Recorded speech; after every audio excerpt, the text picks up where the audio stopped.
Aujourd'hui, je vais vous raconter une histoire vraie, celle d'une famille américaine qui dit avoir vécu l'impensable. Cette histoire où cette famille dit avoir vu un Bigfoot s'est déroulée à Minerva dans l'Ohio. Et toute cette histoire s'est déroulée dans les années 1970.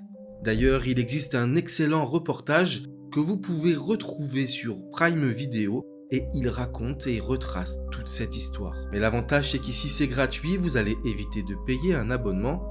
Mais en tout cas, vous pouvez quand même ici vous abonner pour soutenir la chaîne pour plus d'histoires dans ce genre.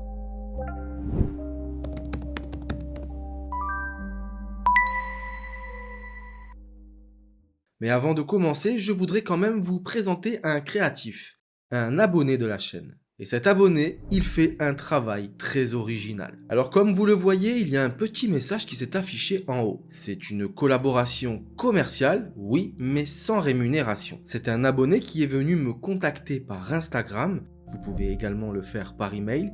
Nous avons parlé de son projet, j'ai de suite accroché et il m'a dit avoir fait déjà une création pour moi. Et franchement, même sans ça, je vous aurais parlé de son projet parce que il est super cool.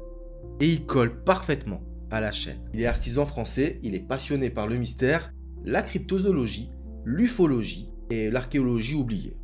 Dans son atelier, il fabrique des pièces uniques, des colliers, mais aussi des talismans sans attache ou alors des petits porte-clés. Toujours autour de ces univers étranges que l'on aime tant ici.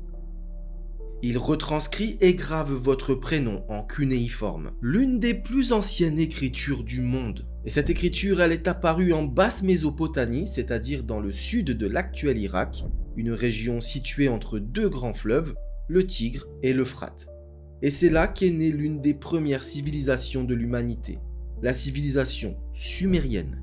Et les Sumériens ont mis au point un système vers 3200 ans avant Jésus-Christ pour noter les échanges, les offrandes et plus tard leurs mythes et leurs lois. Peu à peu, cette écriture s'est répandue dans le Proche-Orient ancien, avant de disparaître dans les premiers siècles de notre ère. Et honnêtement, pourquoi ne pas avoir une part d'histoire en soi? Et le plus intéressant, c'est qu'il est ouvert à toutes vos idées. Vous pouvez le contacter par Instagram et discuter avec lui de votre projet, de votre envie et voir si cela est réalisable. Et là, je vais faire un petit peu ma youtubeuse beauté parce que comme je vous disais, j'ai reçu un produit. Et là, je peux vraiment vous dire ce que j'ai reçu. C'est plutôt formidable. Attendez, j'essaye de faire une mise au point. C'est plutôt joli et regardez derrière. Et moi, j'ai eu la chance d'avoir mon logo. Mais vous, ça sera votre prénom. Après, comme je vous ai dit, il est ouvert à toute proposition. Allez discuter avec lui sur Instagram. C'est super joli. C'est un super travail. Ça sent super bon. Et vous pouvez le mettre soit autour du cou, soit vous pouvez le demander en porte-clés comme je vous ai dit. Et comme c'est une collaboration commerciale non rémunérée, c'est vraiment juste pour vous les abonnés, ce créateur a décidé de faire moins 25% à tous les abonnés YouTube. Donc pour pouvoir le faire, vous faites une commande et vous tapez le nom Alco et vous aurez moins 25%. C'est pas génial ça? C'est le tout premier de la chaîne. On va s'abonner et on va aller commander en masse chez ce créateur. Et en description de cette vidéo, vous allez pouvoir retrouver tous ces liens. Vous allez pouvoir retrouver son Instagram, son site officiel, et aussi, j'ai mis en bonus sa chaîne YouTube, qui ne parle pas vraiment de ce style de création, mais d'autres et qui sont tout aussi fascinantes. Donc, vous pouvez y aller y jeter un œil. Allez, maintenant que tout est dit et que vous allez aller soutenir un abonné comme vous, on va pouvoir commencer l'histoire. C'est parti, on retourne en 1978 dans l'Ohio. Minerva est une petite ville. Elle est tranquille et elle est proche du comté de Stark, au nord-est de l'Ohio. En 1978, elle compte à peine 3500 habitants, entourée de champs, de bois et de routes de gravier. C'est là que vit la famille Catton et parfois quelques amis proches qui passent les voir. Leur maison est modeste, un pavillon simple en bordure d'une ancienne carrière de gravier, à la lisière d'un bois dense. Depuis plusieurs semaines, la famille remarque des choses étranges. Des bruits sourds, un peu comme des pas, qui passent juste à côté de la maison. Mais il y a aussi beaucoup de poules qui sont tuées sans raison. Mais surtout, ce qui choque le plus, c'est cette odeur abominable. Une odeur décrite plus tard par Evelyn comme un mélange d'ammoniac et de soufre, qui semblerait flotter dans l'air sans jamais venir vraiment de nulle part. Au début, personne n'y prête vraiment attention. Dans une région rurale comme l'Ohio, les coyotes, les ratons laveurs ou alors les chiens errants sont plutôt monnaie courante. Mais tout va changer un soir d'août. Le 21 août 1978, en début de soirée, il fait lourd, l'air est humide et les grillons résonnent autour de la maison.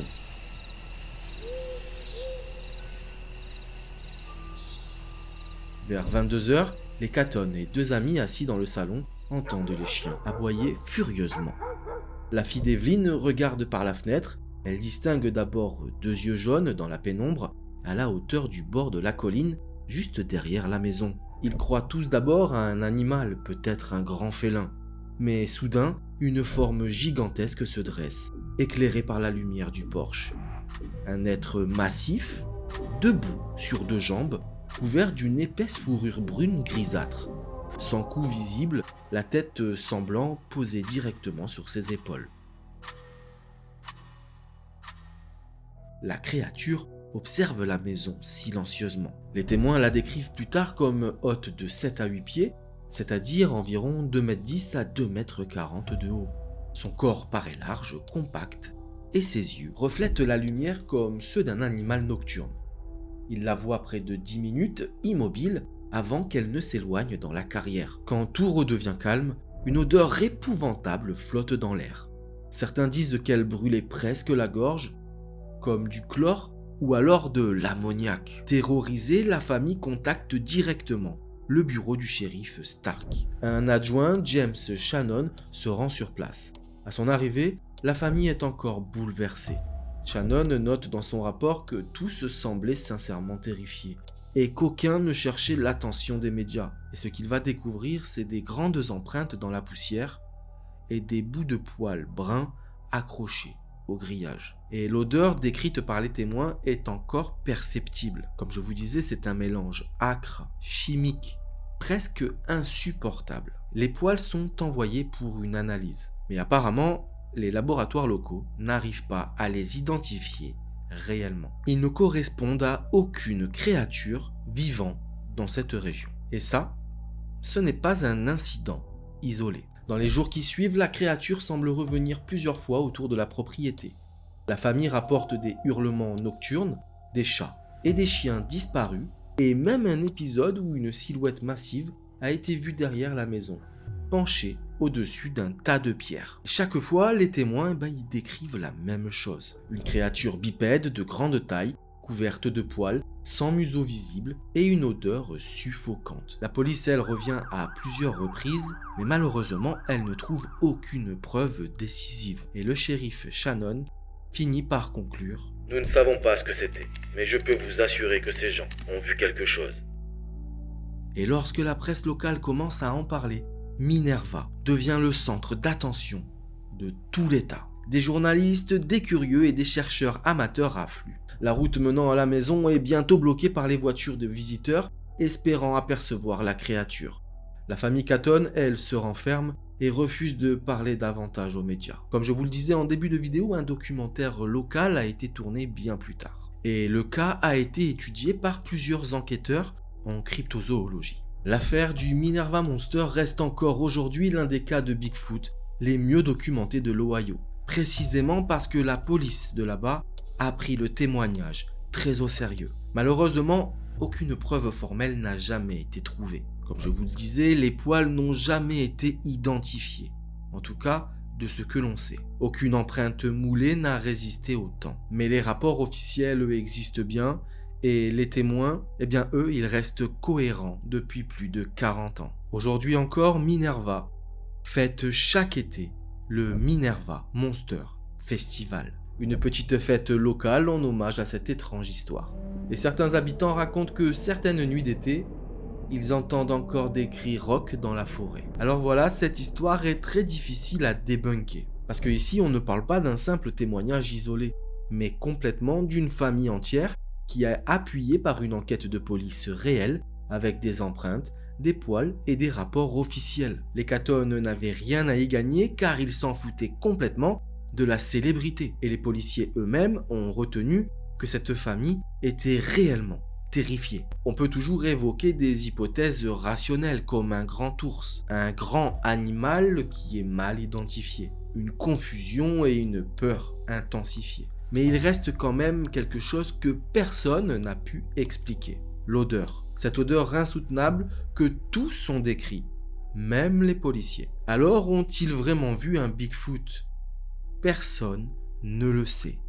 Ce qui est sûr, c'est qu'en tout cas, cette famille-là a vu quelque chose qui les a troublés à vie. Au point quand même que même la ville de Minerva en parle plus de 40 ans plus tard. Et au fond, eh bien c'est peut-être ça le plus fascinant. Certaines histoires ne cherchent pas à être prouvées, elles existent simplement parce qu'un jour quelqu'un a eu peur et parce qu'il a eu le courage de la raconter. Bon, en tout cas, moi je vous dis à la semaine prochaine pour une nouvelle vidéo et j'espère que vous allez vous abonner en masse sur cette chaîne et aussi aller soutenir cet abonné qui fait des créations incroyables. Moi je vous dis à très bientôt. Ciao! Ça faisait longtemps que je l'avais pas fait celui-là, tiens.